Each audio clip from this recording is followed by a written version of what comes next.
And just like that, we are back, y'all. Hey, welcome to my channel, Watch Your Mouth Reviews. This is your boy James. I am here to give my honest review while trying to watch my mouth.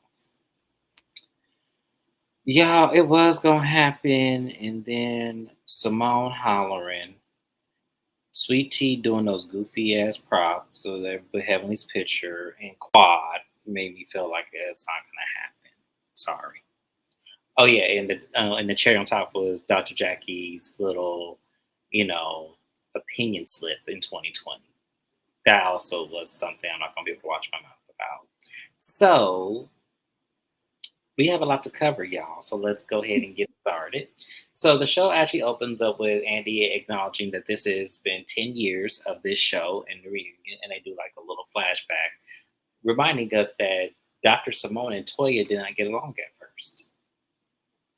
And I was really shocked because when you look at them in today's time and the last few seasons, they've been BFFs the entire time. So, what happened? How did they come to this one accord where now they're really good girlfriends? Mrs. Best, what do you believe? It's Quad. They both had an issue with Quad. I think Simone and Toya have a habit of bonding with people intentionally to either make a person who they have an issue with feel ousted and or just trauma bonds. They occur in even just friendships. Kind of like when you have an issue with somebody at work, you're gonna bond with the coworker who also felt the same about your issue. I think it's more so that they are also both loud, ghetto, um, ignorant to the true definition. Just because you a doctor don't mean you can't be ignorant. Ignorant is to be not knowing. And Simone is not knowing of how fucking loud her mouth is when she speaks. And she's not knowing when it comes to being accountable, also, in my opinion. So I think Simone and Toya have a lot in common. And usually people who have shit in common do that. And that's probably why they did that for a little bit. But now they, have come together. Also, both their husbands I don't think like them. So. Sorry, y'all, I was muted. Shout out to Shayna Oh. underscore for joining us today. She said, "This is what I've been waiting for." You, oh yeah, trust me, we're gonna get into it. And I agree with you about Simone. Every time she hollered, and we got to look at all 877 of her teeth, I am just like, I can't with her, y'all, and I cannot because it's like, man, she must be the baby child. She has to be because the way she hollers and yells, it's always that baby child that is never feel like they're heard, so they holler and yell to draw in attention. I feel like that's what she does. Like I really do. And this reunion kind of gave me that. Like I don't know why, but she get on my nerves with that. So he then goes over to Phaedra and said, Phaedra, welcome to your first Married to Medicine reunion. How do you like being on this show versus Real Housewives? And she feels like, with this show, everyone's is demure and has like this, epitome to honor their marriages and be the professionals they want to be. With Real Housewives, it's more so you'd say you get in a divorce, they're going to make sure that, you sign the papers and that you divorce by the end of the season. And I agree with Phaedra. That is exactly what happened on Real Housewives of Atlanta versus Married to Medicine. Not to say that any of the women from Married to Medicine, didn't come close to getting divorced. We know that Dr. Simone and Cecil got close to getting a divorce. We know that Dr. Jackie and Curtis came close to getting divorced. And also Dr. Contessa and Dr. Scott, we know that they were close to getting a divorce as well. So it does happen on this show, but I think they championed them to work it out. And I think that was Phaedra's point. I think it So, also was the point of the Housewives of Atlanta don't have no point no more. It seems like people just come on there to be messy, argue, and show their money. Married to Medicine, we see that these people live lives of luxury, but the show being called Married to Medicine gives it kind of a focal point and it gives more substance, in my opinion. But Housewives don't do it for me too much. right. No, I 100% agree. So then they bring up, Phaedra's time on the show and it being related into Quad. And we saw the segment of that happening. And, you know, they begin asking her, like, why did you ditch Quad? Like, what was that about? And she goes, well, I didn't really ditch her. I just didn't want to be tied to the Titanic, as Phaedra said. I said, well, Phaedra, that's not the same thing. And I agreed with Quad when she said it seems like you were trying to go along to get along, and here comes someone. Well, what's wrong with her doing that versus being booed up with you? And I said, Simone, this is the problem. The problem is that these ladies were friends before there was a Married to Medicine. And the fact is, I expect my friend, if she's coming on my job along with me, I don't expect her to turn her back on me so she could tee with all of you. That's what we're talking about here. We're not talking about her Quad just holding her hostage and and not letting you all get to know her. That's not what we're talking about. Because what has happened now is that y'all all put Phaedra in a corner to where if she feels like she defends Quad, then y'all gonna oust her out. And she's on the show. She needs to make sure her check is coming in. So I understood Phaedra for a little bit, but then I was with Quad. I'm like, you just turned your back on me. And Quad never really did say anything bad about Phaedra. She didn't. All she said was the Dr. G thing about him saying that she was charging him $4,000 a month to be with her. And I believe it. I'm sorry. Like, I know I can't be the only person in the world that, uh-oh, what happened?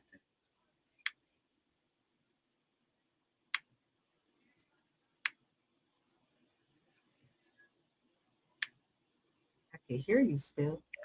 Yeah, sorry. My computer was doing something weird. Okay. Sorry, y'all. What was I saying? Where was I at? Phaedra. I was talking about Phaedra. I was talking about Quad. Oh, can we get to the part where Quad said, well, if you got your $4,000 a month, 3 months, you'll have $12,000. So that's $10,000 to buy your bag, and you still got $2,000 left over to get you some shoes. I was hollering at that part because I said, yeah, that does make sense. Mm-hmm. But do you believe that she really was charging that man $4,000 a month to be with her? I don't think she was charging him that much, but I do think her and Gregory probably started off as friends, probably thought about dating or something. It does seem like Phaedra would say something along the lines of put something up so I can know that you really got it or something, but I don't see the relevance of it. I was actually weirded out that people kept bringing it up. It's like, okay, this man is married. Okay. Even if he's married to a woman who's my age, which means that she's young enough to be his child, he's married now. So that's the thing I don't. And I guess this goes into Sweet Tea a little bit. People always bringing up like what Gregory did with Phaedra, what Gregory did with Quad, what Gregory did with this person. And Gregory is married now. So I feel like we should stop talking about what he did with other people. Or because no one's bringing up what Cecil did with Tammy, what Curtis did with girl at Hilton Head, really. It's like all these men done stuff. So I just stop talking about Dr. G now that he got a new wife. Because I feel like they're gonna try and make, and I feel like Sweet Tea was kind of brought on this show too, because they knew that the cast is going to do nothing probably for the next few years, but talk about Gregory's past. And I just don't care. So I agree. I don't care either. And that's the thing. Like, so what? He's remarried now. His wife is sitting on the other side of the couch. And couch. right. And it's like, what more do we need to know about this? So I actually believe Phaedra did try to charge him to date her. I do believe that. I believe that he needed to have it by the 5th of the month, and that it needs to be directly in cash because she don't want a paper trail. I do believe that. I'm sorry. Now this is allegedly. I'm saying allegedly to protect myself because Phaedra is an attorney. But what I'm saying is that it's believable. My opinion, it's believable. So moving on from there, they didn't talk about Quad, and this is where it gets on my nerves because we then see the flashbacks of how they really didn't want Quad on the show. They really were trying to ice her out. And they said that when Quad got to Napa before they kicked her off the trip, she said that she was just there for her check. And to me, I feel like two things could be true at the same time. Y'all know y'all all are getting paid for this show. Y'all know this is like a job for you at the end of the day. We know Toya did not pay for this trip. You know that by contractual obligations that she had to be there. So what I don't understand from all of them is like, what was wrong with her saying that? If it's true, Toya didn't want her there. Let's keep it real. Toya didn't want Quad there. She was trying to look good on camera. I don't bit more believe that because to me, my whole thing is this. If you wanted her there, then you would have arranged her to come with you guys versus her coming by herself or trying to leave with Phaedra. Y'all wouldn't even have Like made that they an appearance. tried to plan the trip without Quad because this is what this group does, especially with their trips.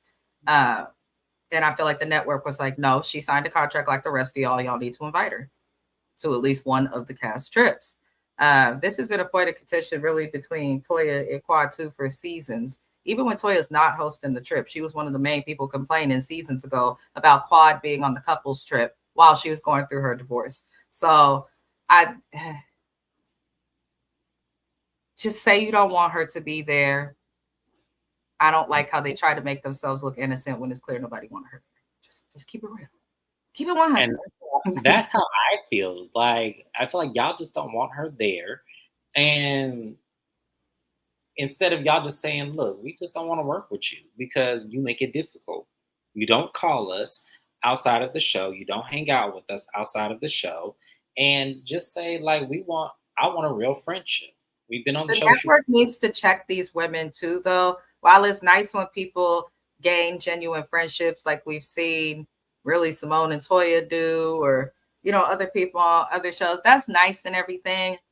But this is your fucking job, as Kenya Moore says from RHOA. You guys are colleagues, you are fucking coworkers, whatever the fuck you want to call it. So you can't get mad that nobody's saying I'm there for my check. When most of this friend group is still patched together. Hell, some of your marriages got patched back up just because you showed up for the check. So can't get mad at that. I like friends that are about their checks and money. Please show up. When we make up, I'll be like, yeah, bitch, we got into it, but you was still about your money and showed up. But these Right, women are just finding exactly. anything to villainize and weaponize Quad. And it makes it hard to defend them, even when Quad may be partially messy, because they do too much, in my opinion. They do. And I just felt like for me, watching this back, I was like, y'all really try to pigeonhole her into this egotistical snob and really just made her see now the shit that she did, which we'll call out right now. Like the shit she said about Toya cheating on Eugene when she said Anila brought that to her and said that she was sleeping with a girl in the neighborhood or whatever, or she with a dude in the neighborhood. And she apologized to Toya about that because she said it was wrong. Even though they retaliated and said that she was sleeping with her contractor, she said it was wrong for y'all to do that. But I had no reason to then try to impress harm on you. And seeing for me, y'all, like, I'm sorry. That was tit for tat. Oh Mm. well. I didn't feel any way about that. I didn't feel like Quad was no more wrong than Toya and Simone sitting at that lunch with Contessa and telling her that Quad was sleeping with her contractor. I don't feel like Quad was any more wrong than them two. That was also the season that Toya also was talking shit about Quad's house at the time she had her new house. It was Mm-hmm. showing it, all of that. So it's not just one thing that Toya has done. I agree, it's tit for tat. But if Toya really wants to get into the semantics of said tit for tat, girl, you done more to Quad than she done to you. What kind of, I'll never forget. Listen, Quad, when she is your friend, in my opinion, is your friend. She brought that lady a basket full of ramen noodles and the cheapest of delicate, food, ramen, shit that you should be doing. That takes a friend. I think those are your real friends who's gonna keep it real with you. Like, look, bitch, I know we on TV, but don't be ashamed to bust open some hot water and these ramen noodles. Don't be scared to do it because y'all debt is happening in real time outside this show. I feel like Quad is a good friend and has been a good friend to them. Her and Toya both have a history of going back and forth, tit for tat.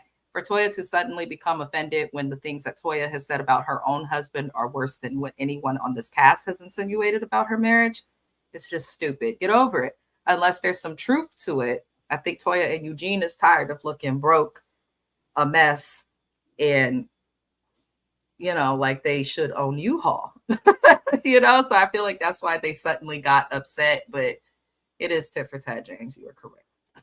No, it is. It really is tit for tat. That's why I was like, I when they were talking about the things that she did and the fact that she had to apologize and everything, it was like, I feel like that should have been reciprocated, especially from Toya of all people. I feel like you should have reciprocated an apology because at the end of the day, you also were present for her accusing her of sleeping with her contractor, which to me, I actually agree with Carl when she said it. That makes no sense. Why would I sleep with somebody who I'm paying? That doesn't make sense to me. That doesn't make sense. And she said she paid that man $150,000 due to renovation of that house. So, and Naya, I just said that when is Toya gonna apologize? Yes, because Toya needs to apologize as well She because she got was just as Simone's wrong. loud ass in her ear, making her think that she doesn't have anything to apologize for. And I think that's why we're seeing the issue. Toya and Quad done had issues time and time again. Toya has had issues with everybody on this cast. In my opinion, Toya's done far worse stuff than Quad has ever done on this show and some of the other women combined. She's one of the few to actually start a physical altercation on a show about doctors. So black doctors at that. So Toya's not going to be accountable. And I think Simone's in her ear. I really think Mhm. Simone and Jackie, they always say they're the heart of the group. They're the heart of the group. I really think they are the heart of the group. And I think they are each messy in their own ways and in the ears of their younger colleagues in a way that's manipulative, personally. Mhm. You know, Yeah. So speaking of Jackie, we're gonna get this out the way real quick because this also pissed me off. They then talk about Jackie, being in communication with Madam Vice President Kamala Harris, and they put way too much inference on it. That was just a video phone conference. It's not like that's her good girlfriend and that they call and go, play tennis every Tuesday or something. They were literally trying to bring awareness to, what is I forgot what the damn cause was for, but maternal mortality, birth rates, women passing away when they're having right. babies. It's high amongst Black women. That's what we were supposed to be shining a light on. But But in the same token, y'all, the video from 2020 on Dr. Heavenly's YouTube channel surfaces, bringing up, how Dr. Jackie at that time and place felt about her Black women patients. And we all were angry with Dr. Jackie at that time. But what really pissed me off is that it was, I guess, running around the group that Quad had something to do with it. And I was like, well, damn, can this girl catch a break from y'all? Why would she put that out there? When Dr. Jackie said it out her own mouth on Heavenly's YouTube channel. here's the I was like, other thing that bothers me just about the issue in general. This shit happened in 2020, a time when we were all at home watching YouTube, watching Dr. Heavenly. I don't remember seeing the video, but I know that somebody saw it back in 2020 and nobody thought to raise hell about what she said then. So now suddenly people want to be upset and raise hell about it now. So that's kind of, to me, a discrepancy and a flaw within the audience and the people responding who did see it back then. But then the other piece of it,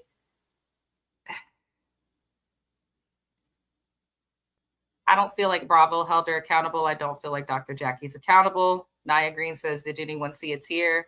No one saw a tear because she's not sorry. I think that she really does think that way of Black women. She is practicing medicine in a predominantly African American area. Most of her clients that we've seen on the show have been African American. And I'm sure that most of her clients that she sees off of the show are mostly African American, unless they're people who are super, super, elite. So I feel like this is the opinion that she has created of Black women based on working with so many of them. And it's unfortunate that you would think that people are lying before you think, well, maybe I should check this symptom further. So it's like, if we can't count on our own people, who are we supposed to count on, Jackie? What are you doing? You owe us a fucking apology. You just do. I agree with that because, and the thing about it is, I hated how Bravo tried to make it seem like Jackie was a victim in this whole situation, and it was kind of like Jackie's no victim. Let's not do that here. She said what she said, and that's what she meant because she wouldn't have said it either if that's really not how she felt. She feels this way, so don't make her no victim. And the fact that they were like, We know what it's like when, especially Phaedra. Phaedra was the main one that was pissing me off with this. We know what that's like to be canceled, and and we just wanted you to hold your head up. It was like Phaedra.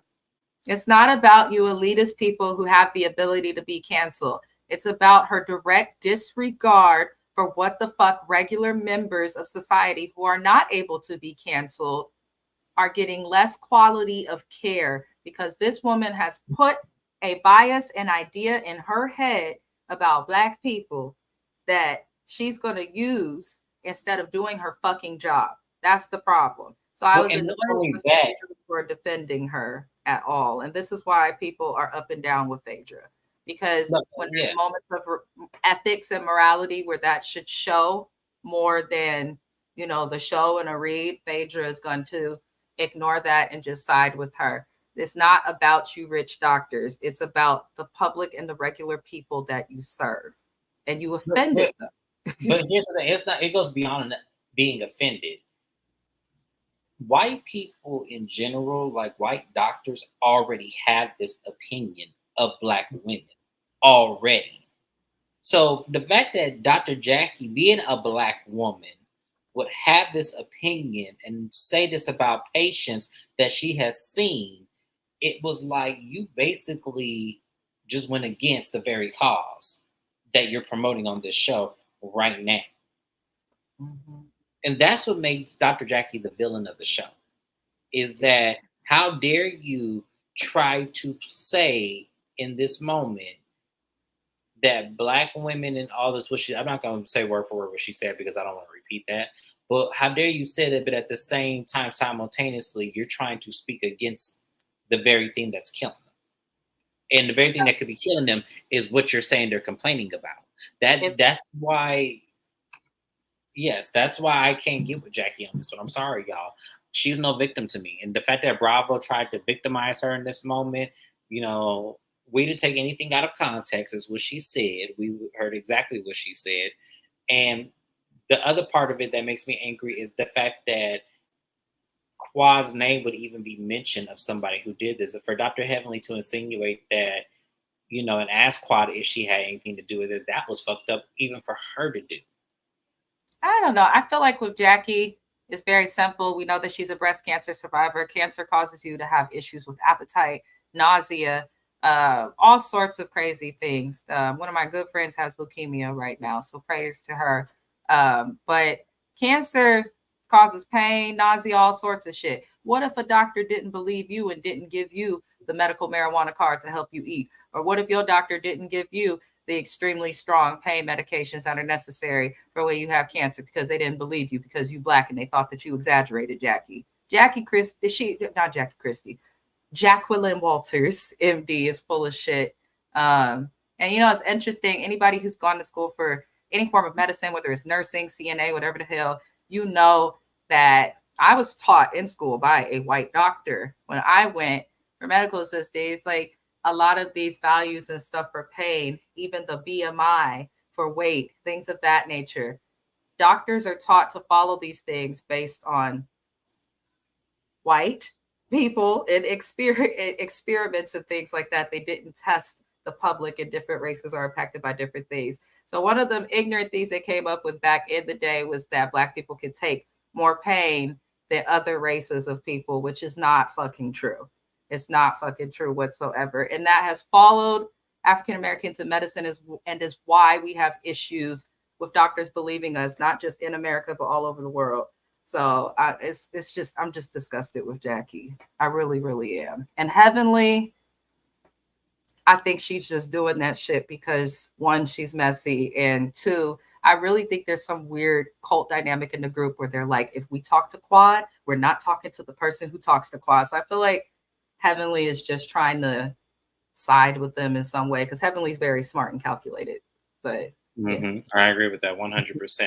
Let me read some of these comments. How are you speaking on the matter you don't agree with? How are you on a public platform advocating for us and low key you hate us too? And that's exactly what I'm saying. That's what we're all saying. It's ironic and almost hypocritical of her to be the spokesperson for this cause, considering how you felt. And 2020 was not that long ago. That was 4 years ago. Yeah. So that's very recent. So I just feel like, yeah, I don't know. To me, and I think it was Bondi Blue who said this. They feel that like she said that Dr. Jackie gives the impression that the hate and disdain is for Black women, and why she is an obstetrician is because directly she can't have the kids that she births in this world.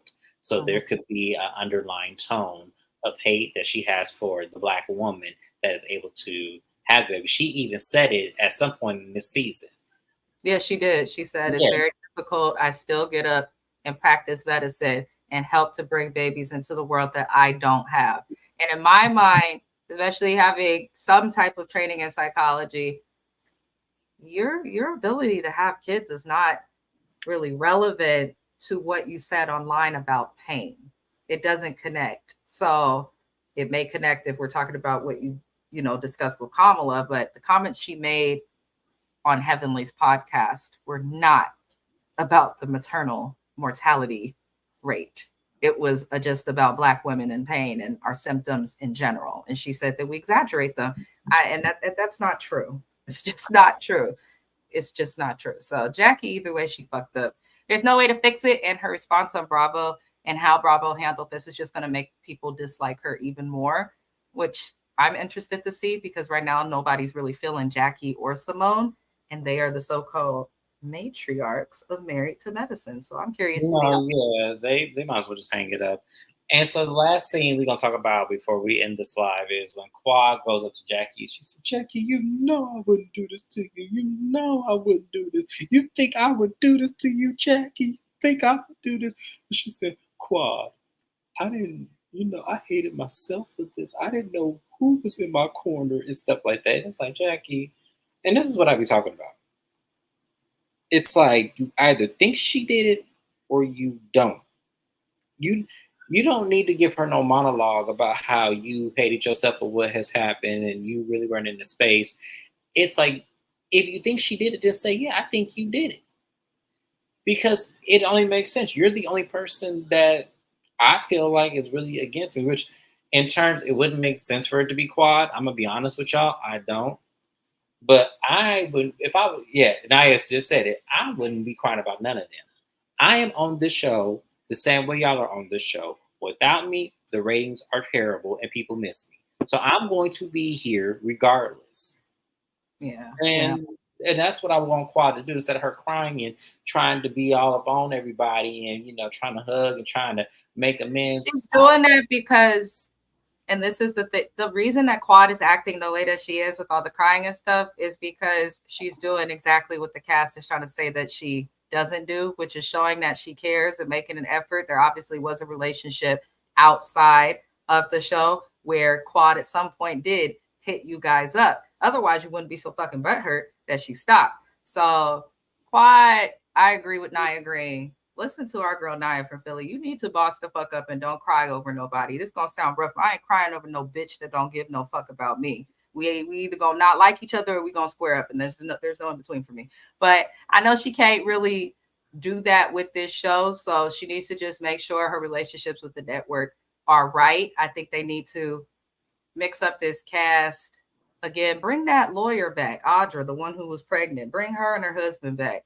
Throw them in there. But I'm tired of the dynamic with this cast ganging up on Quad. I in some ways feel like what they're doing to Quad is a little bit worse than what they did to Mariah, which I know is controversial. Mariah did a lot of fucked up shit though to all of the women. Mm-hmm. Was messy. She lacked loyalty to anybody on the show. So it was kind of like, okay, I get that. And then she can be on the background and still have a job. Quad basically got a divorce, started struggling with her marriage, and the women were not there for her the way that she was there for them when they were going through tax lanes, moving back and forth, damn near divorcing. These women have never, in my opinion, shown up for Quad the way that she shows up for them. So to then gang up on her and want her ousted from a show, have her hop on an 8-hour flight just to fucking send her back home. Y'all are doing too much, and it's just gonna make people not like you. I'm seeing people who don't like Quad defending Quad now. So these bitches better get it together. I agree. I agree 100%. But yeah, that was pretty much part one. They focused on Jackie and Quad and a little bit of Phaedra.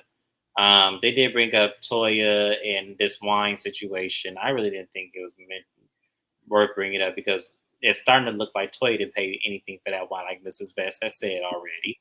Mhm. So we ain't got to even go back on forth with that one because we all know this is some bullshit anyway. Toya was wrong. She knows it. Everybody knows it. Her husband knows it. Now we know y'all really are broke. Because to fight over $1,000, ooh, child. I mean, I can say for us regular people, yeah, we can't do that. But y'all, come on. But we all know that shit don't look right over there because they move every fucking year to a whole nother lease, and I ain't got anybody got time for all that. But that was the end of that was the first part of Married to Medicine, y'all. We're keeping this, pretty much short and sweet because I had to get caught up. We are going over to Mrs. Best's channel because at this time we would have been doing the Real Housewives of Beverly Hills. So I'm going to go ahead and end the live. Thank you guys for coming on my channel. Thank you for catching up with me. I had a great time. And Toya rather be tagging better. Yeah, but I want Bravo to either cut that shit out, look, either cut it out with Toya and tell her, look, you want to do something else, or get rid of her because she's not bringing anything. Her storylines, I'm It's tired of seeing her. dry. It's dry. Toya's storyline. It's also, in my opinion, embarrassing. I'm over it. So I'll just leave it there. I'm so tired of Toya's story. I agree. Yeah, me too.